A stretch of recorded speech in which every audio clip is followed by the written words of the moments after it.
Hi there, I'm Nadine Nicholson from Ascend Leadership Co. and welcome to the Ascension Hub. This video is all about helping you navigate those times when you're making up stories or meaning about a situation where you find yourself, worrying or losing sleep.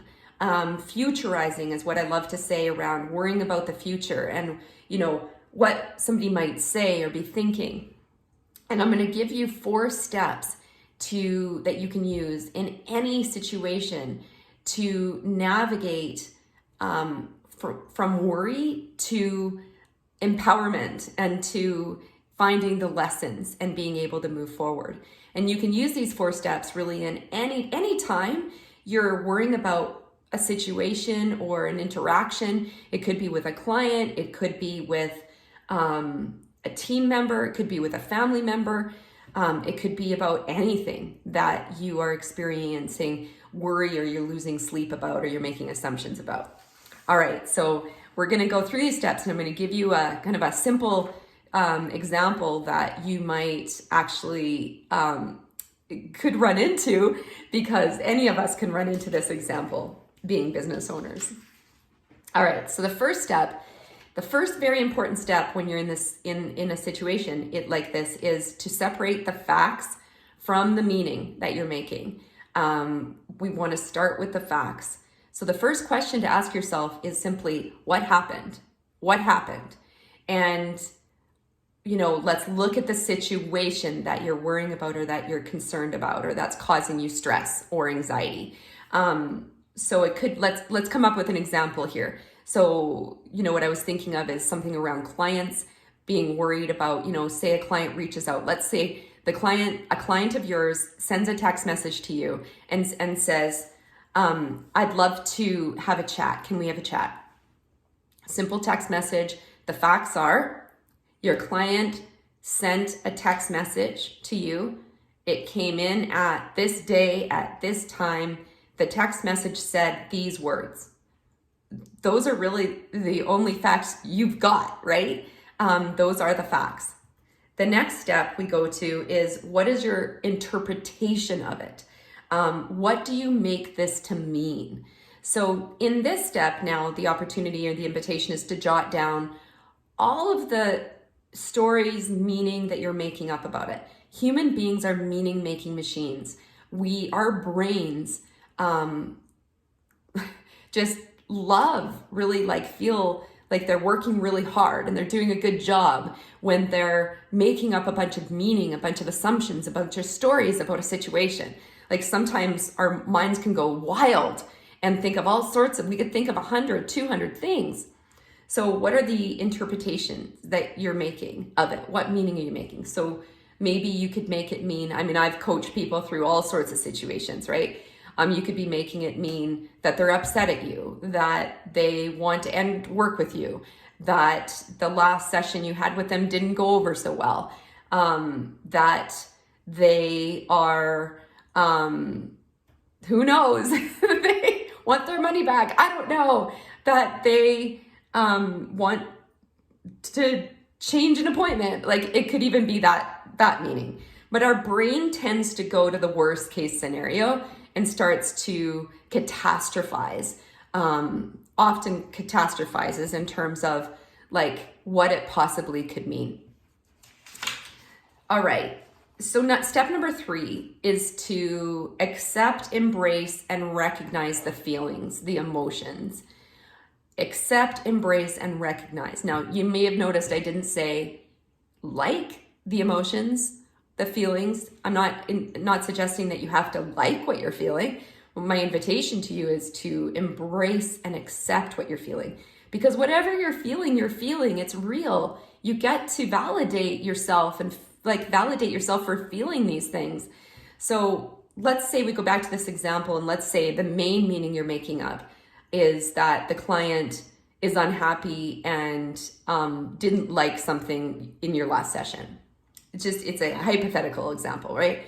And maybe the emotions you're feeling are fear, worry, what other emotions could you be feeling?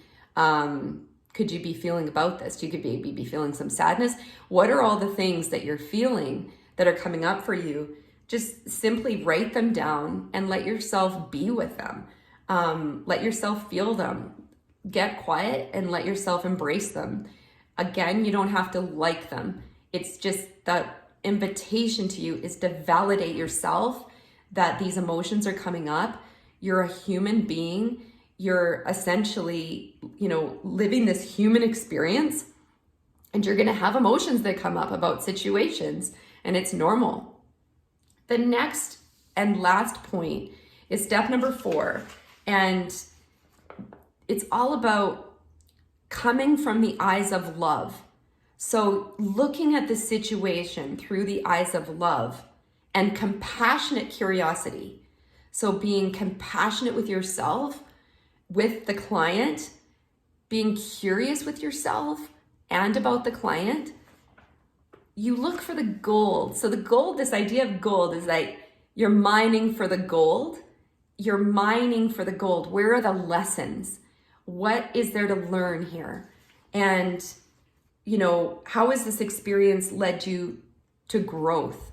So what you could say in this example is that maybe you've learned that when a client texts you that you jump immediately to worry. Maybe you learn that simply you just get on the phone and have a conversation with them. Maybe you learn that when you get a text from somebody, you don't delay it. You simply respond to them and say, let's hop on the phone. Because it's the delay in time that the brain has time to make meaning and stories and worry. And it's collapsing the amount of time from this, when the situation starts to the time that you respond, can be very, very helpful. So what other lessons can you learn in whatever situation that you're experiencing? Maybe that you've made up a whole bunch of assumptions that they're not true. You really don't, you could make up 200 meanings and assumptions and none of them could be true. It could be the 201st assumption or meaning that you make up that could be actually what's happening. So the point that I'm making is it's important to get more facts. When you're worrying, come back to step 1 and get more facts. Talk to the person, find out what's going on. I've coached people through so many countless situations like this. I could give you examples like, a client was worried about returning a phone call. That, like a client of mine, that person of ours, that person talked to their client and all their client wanted to say was, thank you so much for helping my partner with what you were doing. Another time someone reached out and my client, talked to them after worrying, after a couple of days of worry, and finally talked to them. And they just wanted to ask a simple question about something related to the work that they did together because they were curious about it. They wanted to take it to the next step and follow through on it. I could give you 10 more examples here about times when a client of ours has worried about something, just hopped on the phone with the person, and it was not anything like what they were worrying about or the stories that they're making up. Now, sometimes I get the question of what's the difference between meaning or stories we're making up and intuition? Now, that's a really good question because it's really nuanced. Your intuition could be telling you that something's up, that there's something happening for this person, for this client. Now, intuition is from the inner wild wisdom of you. It's from your inner knowing. It's coming from your heart. It's coming from your body. It's coming from inside of you, from your inner knowing, from your inner truth. Meaning and stories are coming from your conditioning. They're coming from your mind. Your mind is racing. Your mind is making up all sorts of things. That's the core difference between intuition and meaning and stories. And, as you practice this, you will get more and more skilled and in those nuances of being able to trust yourself to feel your intuition and know the difference between that and when your brain is racing and making up a bunch of stories and worries. So that's a nuance, and that's something to play with, that as you're defining and dividing the facts from the meaning and the stories, pay attention to what your brain is doing. Is your brain racing?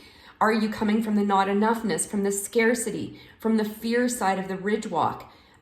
If that's happening, it's your brain that's in charge. And it's likely that your brain is coming from fear or from not enoughness or from, lack. If you're coming more from the place of abundance, that everything is fine, that, this person is simply reaching out to you to connect with you, and that's the meaning you're making up, then it's likely then you're coming from the place of inner knowing and abundance and enoughness. So I invite you to practice these 4 steps. What are the facts? What happened? What is the meaning that you're making up? What's the interpretation? Embrace the emotions. You don't have to like them, but they're happening. So embrace them and be with them. And then what are the lessons? What's the learning? Once you've then had that conversation with the person, then what is the learning from that? As you evaluate and you kind of assess this whole situation, what did you realize? What did you learn? So that when you encounter this again, you can, remember these lessons. So we are here to help you with one of the things that we provide in our 811 calls. 811 calls are laser, 15, 20-minute coaching sessions that are in between your scheduled coaching sessions.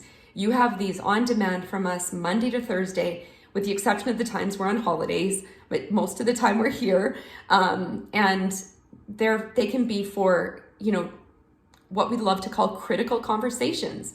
So if you're having a conversation or, you have this situation, you've done these steps, and you want to reach out to that client and have a conversation, we can help you prepare for that. We can help you through these steps.